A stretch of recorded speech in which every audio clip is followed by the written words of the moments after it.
Good morning to all. So today we'll start chapter 12, that is analysis of variance. This is also called ANOVA. This AN is for analysis, O is for off, and VA is for variance.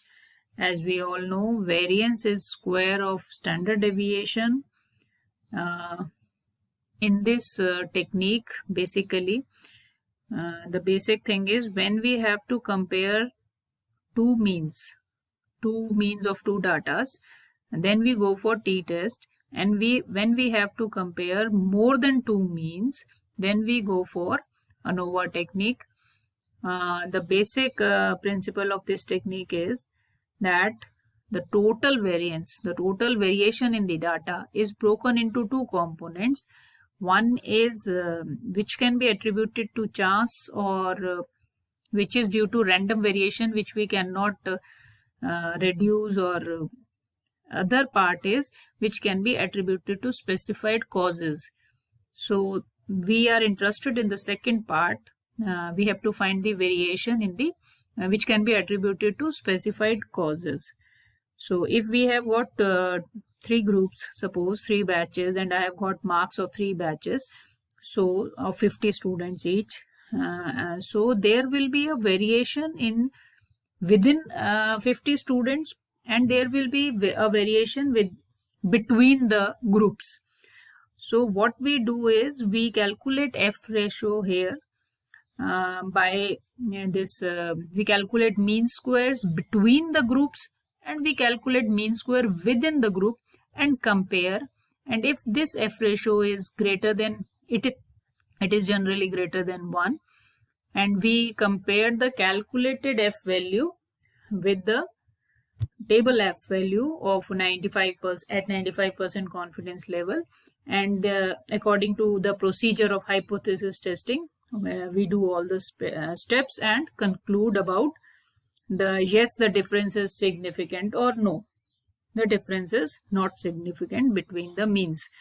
The main points which we have to note here, I am repeating again. If we are comparing two means, we go for t-test. If we are comparing more than two means, we go for ANOVA technique. Now under this technique, we'll be studying four types of questions. Four types: one-way ANOVA, two-way ANOVA without replication, two-way ANOVA with replication, and ANOVA with for factorial designs.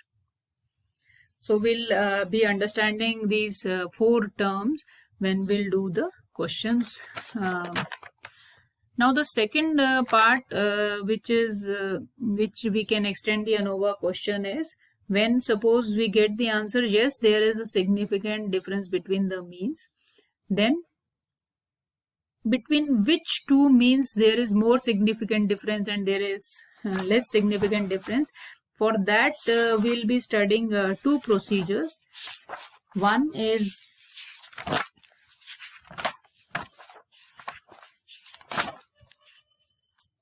comparison with the control, and other is two-case procedure. So we'll be calculating a least significant difference in both the cases, and we'll compare the difference between the means of the given data with this least significant difference. So we'll be able to understand it in a better way when we'll do the questions. So first, just for example, it is a new topic for you, so you need to listen more carefully. So now the one-way ANOVA, that is the simplest form of the question, we'll try to understand. One-way ANOVA means we are studying the effect of one factor. Suppose I have got the marks of three batches of 50 students each, A, B, C group, and we are trying to find that the mean of the three groups, is there the difference between the mean of these three groups is significant or not. So answer will be yes or no only. Okay. Now suppose in this case I have shown the example of four groups, the 1, 2, 3, 4, and these are the 50 readings, suppose, of the four groups. So what are the steps of calculations? I am trying to summarize it here, and we'll do it in detail in the example in the problems later on. So in this case, first we have to calculate this S1, which is sum of squares of all individual readings. All of the readings here, we'll just first square them and then take the sum of all these readings. That will give you S1. Next is S between groups. Between groups means now here are 4 groups suppose. So we'll just add the readings of this first group. Then we'll add the readings of second group. Then we'll add the readings of third group. We'll add the readings of fourth group. And this is grand total, that is reading sum of the readings of all these 4 groups. So now how we calculate S between? We'll just sum 1 square plus square of sum 2 plus square of sum 3 plus square of sum 4 divide by the total number of readings which come in this sum 1 or sum 2. So in this case I have shown 5 and I am speaking 50, whatever it is, the total number of readings in this one group. So we'll just divide it by that number and we'll get S between. Now next is S grand total. S grand total is this grand total whole square divide by, in this case, there are 5 readings in group 1 and 5 readings in group 2 and 3 and 4. So total 20 readings. So I'll divide here by 20 and we get S grand total. And after that, we'll prepare a table, ANOVA table, which will look like this. And in this case, source of variation, sum of squares, degree of freedom, mean square, and F ratio. Now source of variation, in this we'll study between groups and within groups and total. Between groups is S between minus S grand total. Total is S1 minus S grand total, and we'll get this value by subtracting this from the total. So within value we'll get when we'll subtract between value from the total value. Similarly for degrees of freedom, as we know that in this case total number of readings are 20. So 20 minus 1 will be 19. That is total degrees of freedom. And between groups there are 4 groups. So I'll take 3 here, and 19 minus 3 will get 16 here. Now sum of squares divide by degree of freedom will give you mean square value for these two, and ratio of these two will give you F value. Now this is your calculated F value, and then you will compare it with table F value and conclude. Okay. It is initially it looks a long procedure, but when we'll do the examples, when we'll practice, it is not that difficult. So we'll do the first question of exercise of chapter 12. Okay. Now in the first question, the following are the results of abrasion tests on 4 fabrics. 3 pieces of each fabric have been tested.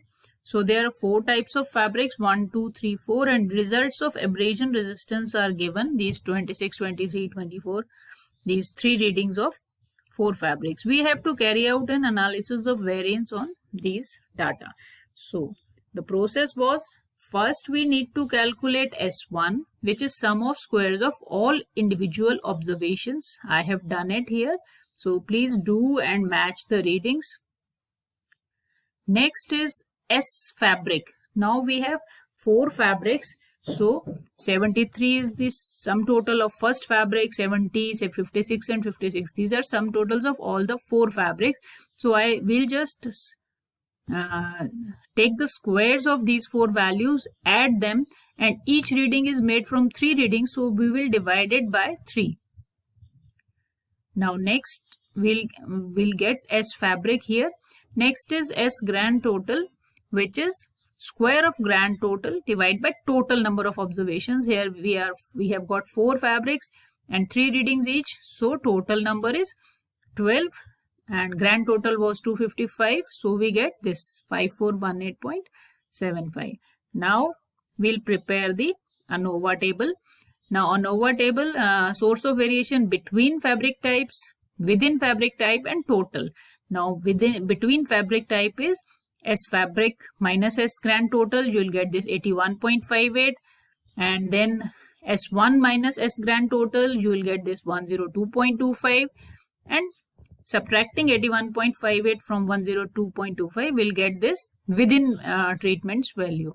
Now degree of freedoms, total number of fabrics were 4, so this is 3, 4 minus 1, and total readings were 12, so this is 12 minus 1, 11, and 11 minus 3 will give you 8. Now ratio of sum of squares and degree of freedom will give you mean square value, which is 27.19 and 2.584, and ratio of these two values will give you F value, which is 10.52. Now this is your calculated F value. Now according to hypothesis testing, we need to see the table value.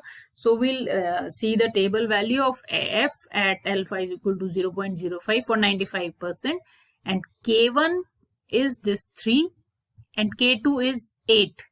Whatever value we are taking in the numerator, for that degrees of freedom will be treated as K1, and whatever value we are taking in the denominator, for that degree of freedom will be taken as K2, and for K1 is equal to 3 and K2 is equal to 8, the table value is 4.1 at 95%, and our calculated value is 10.52.